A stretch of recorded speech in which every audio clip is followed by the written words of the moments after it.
Welcome to the Navigating Your Life show. I'm your host, Nat Williams. Our topic tonight is ways to beat stress. In today's world, almost everyone deals with stressful situations on a regular basis. We are constantly being offered new technologies that are supposed to make our lives easier, but our stress levels continue to rise. On tonight's program, we will talk with several people about their experiences, and we will examine a variety of ways people are handling stress. With me today in studio is Mr. Ron Klein, the Director of Counseling at Moravian College. So welcome, Ron, to the show. Thank you. Thanks for being here. According to the National Mental Health Association, 30% of college freshmen report feeling overwhelmed a great deal of the time. That is why I decided to make a visit to a college campus so I could speak directly with students and staff about stress and the resources that are available to reduce it. Let's take a look at what happened during my visit to Moravian College. Kelly, Carolyn, and Chuck, thank you so much for taking time out of your schedule to join us today. We're going to talk with you a little about stress and to try to get a student's perspective on stress. So starting first with Kelly, if you had to say between a scale of 1 to 10, and I'm going to ask Chuck and Carolyn this question as well, what would you say your stress level is? 10 being very high, 0 being life is very good. I would give myself an 8. Okay. And Chuck? I'd give myself a good 7. And Carolyn? I think I'd also be about like a 6 or a 7. What methods help you the most to alleviate the stress when you do have it? Usually I go to the gym and work out, or I'll take a break and either read a book. I talk a lot to like my housemates, my family, my friends, just to vent a little bit. Sometimes I like just to lock myself in my room, get out a book and read it so it's not like classwork, just something I'm interested in. Sit down and read it for a little bit, maybe watch some TV, watch a football game or whatever's on at the sports center, just to take some time and be by yourself. I like to go to the dance studio and sometimes with my friends or just for one of our classes. And I also like to call my mom a lot and tell her about what's going on. And I have a very supportive family, so that helps me a lot. If you had to give some advice, we'll start with you, Kelly. What advice would you give to a person who's going through a stressful time? There's a lot of stressful people, and I think to realize that you have people to lean on, you have people that are there to help you, and to not be scared to talk to friends or family or someone that can help you. Take some time for yourself, whether it's reading a book, playing a game, or just taking some time to take a nap and lay down and rest. This year, I had to learn to say no to a lot of committees and organizations and things that I might have otherwise joined in the past, but now I'm overbooked, and I think it's important to sit down and look at your calendar and see that there's too much on your schedule and you need time for things like sleep, and be able to say, no, I'm sorry, I can't help you. Well, I wish you the best. In the order that you're sitting, Kelly is a senior, Chuck is a junior, and Carolyn is a sophomore. So you'll be heading toward the door in the next couple of years, if not the next couple of months. We want to wish you the very best in your future endeavors. And thanks so much for spending time with us today. Thank you very much. Thank you. Well, Ron, what did you think of that footage that we just watched of some of your students and what they had to say? They mentioned that on a scale of 1 to 10, their stress level already in this part of this early part of the semester is about a 6. And for a lot of people, we tend to think of the college years as fun, exciting, and generally low-key, but that's actually not the case. For people that go to college, for a lot of those folks, the college years could be the most stressful years of their life. Wow. So unless you, after college, you go on to be President of the United States or an air traffic controller or in combat in Iraq, the college years, might be your most stressful years. And why is it stressful? What are people finding that's challenging for them? When we think about stress, one of the major causes of stress is having to adjust to change. And college students have to go through a tremendous amount of adjustment to changes in their life in a relatively short period of time. Let's just stay there for a second, because when you think about it, they're changing a lot of times where they're living. Yes, yes. Their food patterns are changing. Mom and dad are not cooking for them. Their friends are changing. They may have to be, driving to school or learning a new neighborhood. Absolutely. So a lot of all the things that they've come to expect are different for them now. So I'm sorry, please continue. And at Moravian, some of our rooms are very small, so they may be living in a room that's much smaller than what they're used to at home, and now they got to share it with a roommate for the first time in their life. So huge adjustment. We get athletes that are used to being the star of the team in high school, now they come to college and they may not be starting. And college sports are a big jump up in terms of what you need to do to put into them.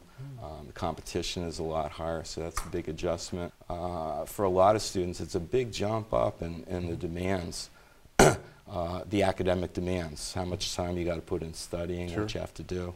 So big change. Wow. And how do you know, as a counseling center director, how do you know when people are demonstrating signs and symptoms of stress? What are some of the things that you look for, and what do you tell your students to be aware of that they may be going through as well? What we do is we try to educate and train the resident advisors. They're the students who are in charge of a floor of a residence hall. So we educate them on what to look for so that they can kind of be our eyes and ears on campus. Sometimes and then they will refer students to us, get the students to the counseling center. When they see signs of students who are not sleeping properly, not getting enough sleep, or sleeping too much, where their appetite gets affected, they're worrying too much, they're not going to class, they're not studying enough. So the resident advisors are likely to be aware of that and then encourage those students to come see us. And sometimes others can see things that are happening to you better than you can, so I think having those extra eyes and ears on the floor makes a big difference. And so at Moravian, when a person has a challenge, what do you do to support them? We mostly work with students in individual counseling, so typically we see a student like once a week. If they need more than that, sometimes a student who's really going through a tough adjustment to college, they're really, really homesick, they need someone to talk to maybe a couple of times a week. So we might see them 2-3 times a week. Wow, so that flexibility is there to cater it to where a person needs to. Wow. And and parents, what is the role that they can play as their son or daughter goes off to college to try to make that transition a little smoother? I think one of the things is to be careful not to be what we call a helicopter parent. A helicopter parent is one who's like hovering right there all the time. They're constantly on the cell phone. And it can get to be intrusive. Students can get to a point where they kind of resent that.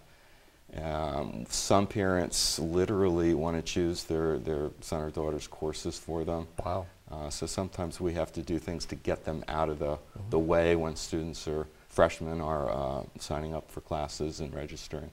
So sometimes you have the parent speaking on behalf of the child, and the child is young adult is where independence needs to be to fostered. On the other hand, sometimes students really need to get home frequently. Sometimes I have some students who are really having a hard time, really struggling, and that homesickness is verging on depression. And they feel a lot better when they can get home. And sometimes I have to talk to parents, because parents have this idea that I have to kind of force them to stay at college every weekend. So sometimes I talk to parents and say to them, look, I think your son or your daughter needs to go a little slower here. It's okay if they need to come home every weekend for now. Let's give it some time. We'll work on getting them to stay at school more often. Sure. And what are some things that you have on your campus that are stress relievers for the students to be part of? I think one of the biggest stress relievers is exercise. So we have gym facilities, things like that. We have intramural sports for the folks who aren't playing varsity athletics. So exercise is real important. And making the time for it. You can get so busy with school and studying that you get out of the routine of exercising.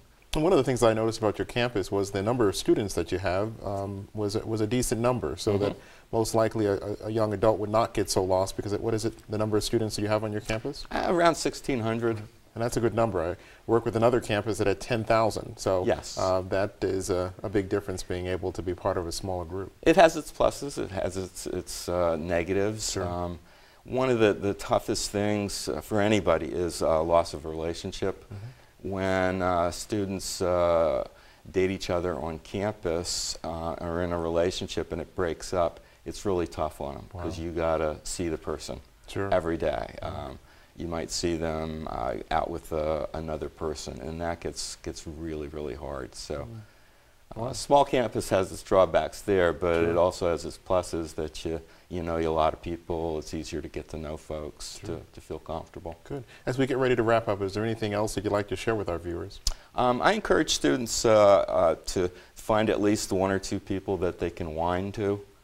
I think you need to, it feels good to vent, to get your feelings out, and not everybody's a good listener. I have some real good friends who are terrible listeners. You're not going to name them tonight, are No, you? no. Except for my wife. My wife's not a good listener. She tells you how to fix it right away. She's a nurse and used to fixing things. So I think you need some people who are just going to listen, let you whine and vent. And my mom used to have a term, I don't know if it's Pennsylvania Dutch or Yiddish, called gretzing. So you need to have somebody you can gretz and whine to. Well, that's good. I think that's healthy. Wow. Well, one last thing, Ron. We wanted to thank you for coming out and being part of our show. We also wanted to thank your students who were nice enough to join us the other day. We had Chuck and Caroline and Kelly with us. And so we were able to reach out to TC Salon and Spa, and they've given us 3 gift certificates that you can give to them, and to let them know that we appreciate their time that they spent with us. Thank you. Sure. Great Thank stress you, reliever, and there you go. they will appreciate it. Thank you, sir. Right now we need to take a short break, but when we return, we'll be joined by psychologist Dan Sapin. Dr. Sapin practices in New York and has a particular interest in stress release. Are you ready to experience personal success in all 8 domains of life? Then join Dr. Nat Williams for the Absolutes of Success Weekend Transformation Program at Tucson, Arizona, and achieve your greatest potential. Registration includes a 2-night stay with meals at the beautiful Westward Look Resort. Register today, only $6.99, or register with a friend and pay only $9.99 with shared room. Call 1-800-810-3683 or visit absolutesofsuccess.com. Enrich your life at Sacred Heart Villa, situated atop Mount St. Michael on 40-plus scenic acres. Our caring staff includes missionary sisters and on-site licensed nurses 24/7. We offer medical reminders as well as dispensing medication and transportation to medical appointments. With excellent food, fun events, a spacious hall, safe rooms, and much more, your life will be enriched. Call 610-929-5751 or go to sacredheartvilla-readingpa.org.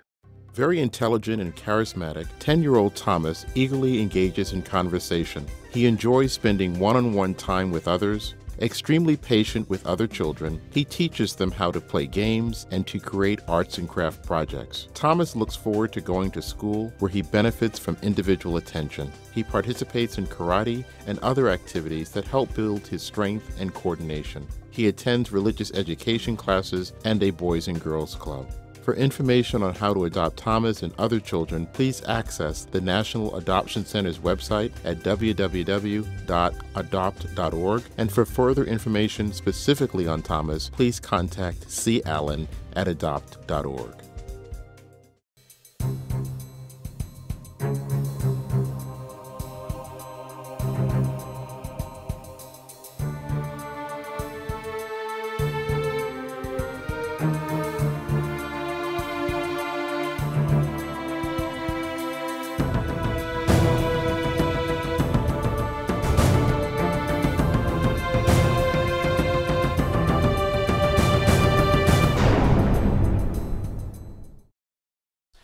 Welcome back to the Navigating Your Life show, and we have with us tonight in studio Dr. Dan Sapin. Welcome to the show. Hello, Dr. Williams. Why don't you share with our viewers a little bit of your background? Well, I'm a PhD in clinical psychology, trained at Adelphi University.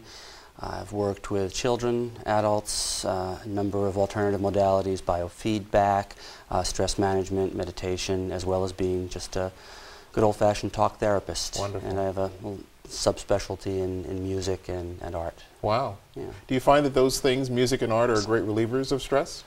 They can be great relievers. I think they're, on the one hand, ways of tapping into somebody's creativity, the things that they might do well or find beautiful and moving, but they're also things that can change the way we feel and think and respond to our environment if we can teach people to incorporate them into their lives. Wow.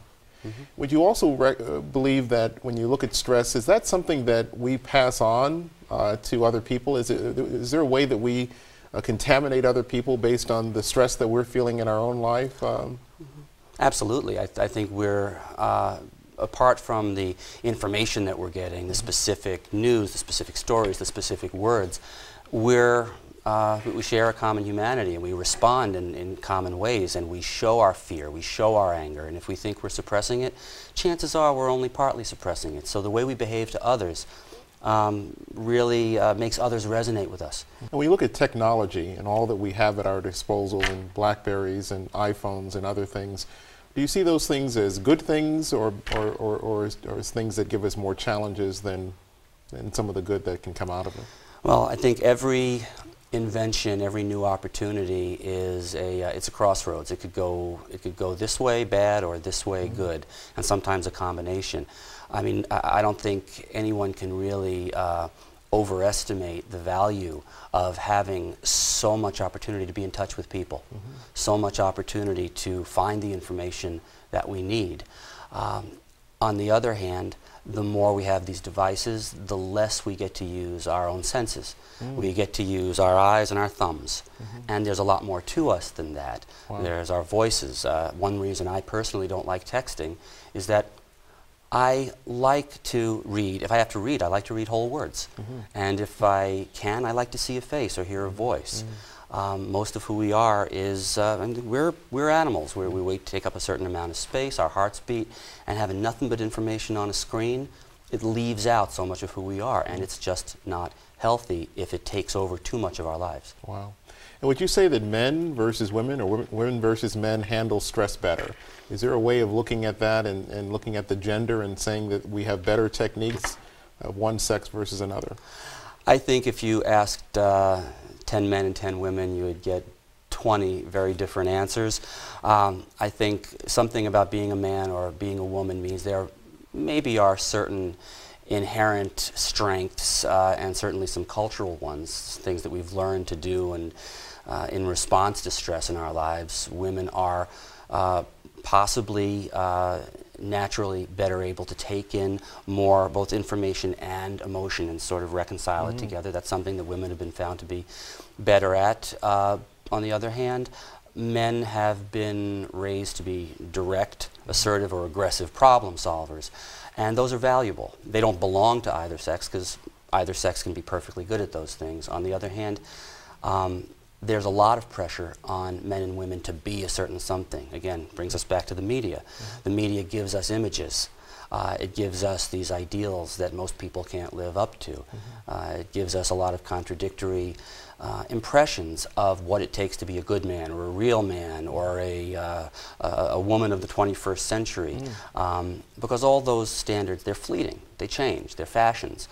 But what it takes to be real and live in a healthy way with the people in your environment, that's hard, and it means taking in the valuable stuff from the world out there, but paying a little more attention to who we are naturally. Wow. And when we think about children, and we know that a lot of children are battling stress, there's a lot of different things that are going on in children's lives. What are some of the things that you suggest for people that are younger as they're coping with some of the things that life has to offer? Well, one thing I would say to parents, there are many parents, and I'm the father of a precocious, very attentive, impatient 2-year-old, not quite 2, is understand or try to relate to what it's like to be your kid. You've just shown up on planet Earth. You don't know the rules, you don't speak the language, you don't have any money, you have no influence. You start out with the ability to let out a wail and everything grinds to a halt. But little by little, you're becoming a person, and parents can spend so much time trying to get their kids to do the right thing that they don't actually know how their child feels. They don't actually, even though they might mean to, they don't think in terms of, if I were this little person, what would work for me right now? What would feel good? From the day my daughter was born, she responded to music. I'm a musician, and I've written about music and psychology and the effect that music has on people, both when you make it and when you listen to it. But when my little 2-week-old daughter was when we noticed this, I would strum my guitar, I would sing to her and rock. Her body would start to pulse, the shoulders would start to go. And I'm thinking, wow, not only is she not crying, but she's tuned in. She's in the groove with me. And we found that there's barely any situation that we can't make better, or no tantrum we can't take the edge off of, by getting the sound just so. My wife and I have 5 kids under 5, and so I'm just imagining myself walking around the house with a guitar, and just how often I'd have to be playing that guitar in order to bring some peace. So I'll have to take that home as some homework for me to think about. You have to pick your spots. I know, for sure, because I'll be playing it all night long, I'm sure. With respect to things that are important to consider as you're trying to look at ways in which to relieve some stress, what are some things to think about? Because if I heard you clearly, you got to make it about the person, not about you, because again, what brings peace to you is not going to be the thing that brings peace to another person. But what are some things to, as if, a lot of people are saying, I'm just stressed out, there's nothing I can do. What can you give them as something that they can take with them now, as a way of them beginning to do an inventory of some things that they could do differently? And before you answer that, I have a friend that has given me a powerful statement, which I love very much. And he says, if you want something different, you got to do something different. And so often we look at stress, people want to do the same thing over and over again, but it's not getting them something different out of it. So hopefully you're going to share with our listeners something that they can do that isn't something they've probably done before, but it's going to get them into a better position. Well, your friend was absolutely right. And again, we talk about the media. The media has given us access to all these things we can do, all these products we can buy. Some of them may in fact be very good.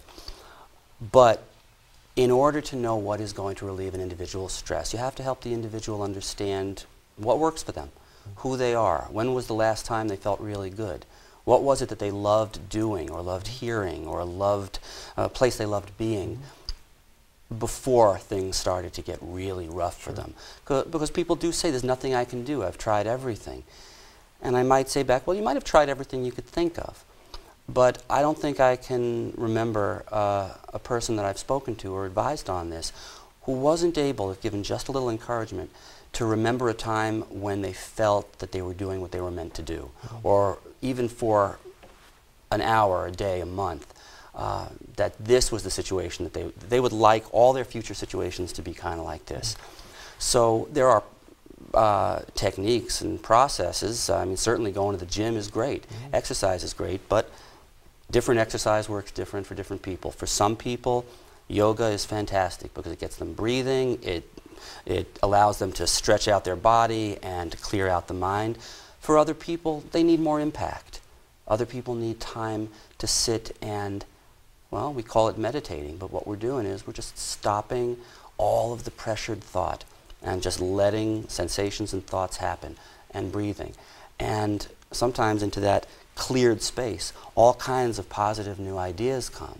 All kinds of opportunities to do something differently can occur to someone. But the idea is to do something different. And chances are the different thing is something you used to do, but forgot about. Wow. Well, Dr. Sapin, you've been such a plethora of information. We thank you so much for joining with us today and giving us some of those insights. So thanks again for coming. Thank you very much, Dr. Williams. Sure, my pleasure. And we'll be right back after this break.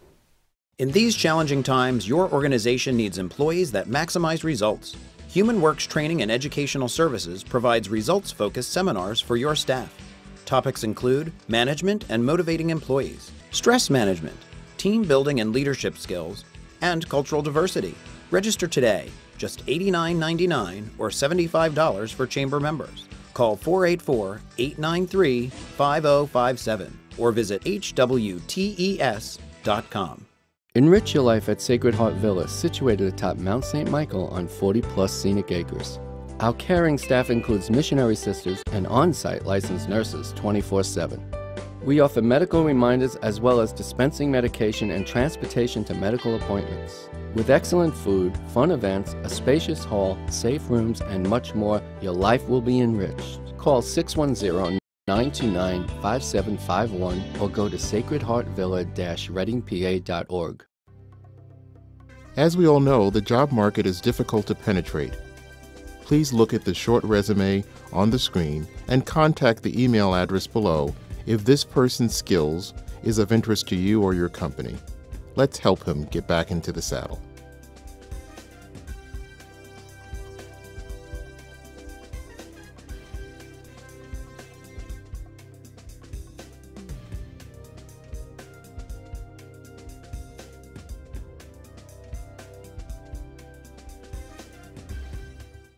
Sit back, relax, and enjoy the beauty that Strasser Nature's Helpers brings to your home.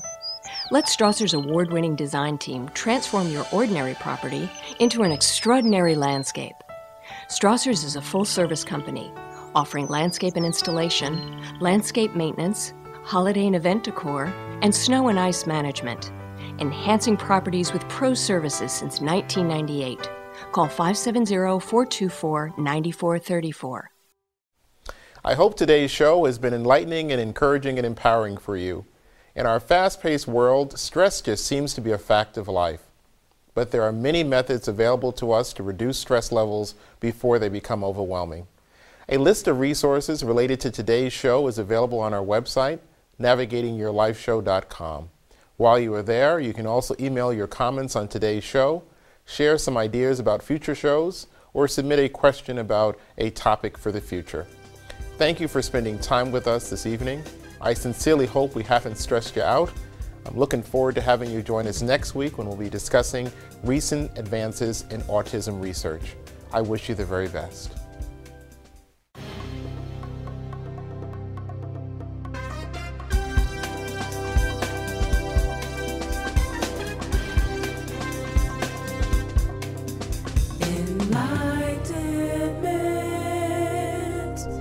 Navigate your life.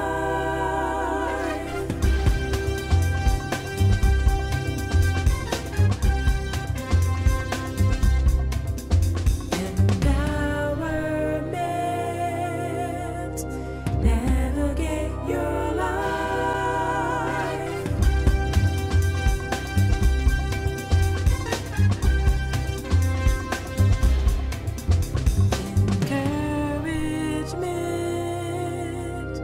Encouragement.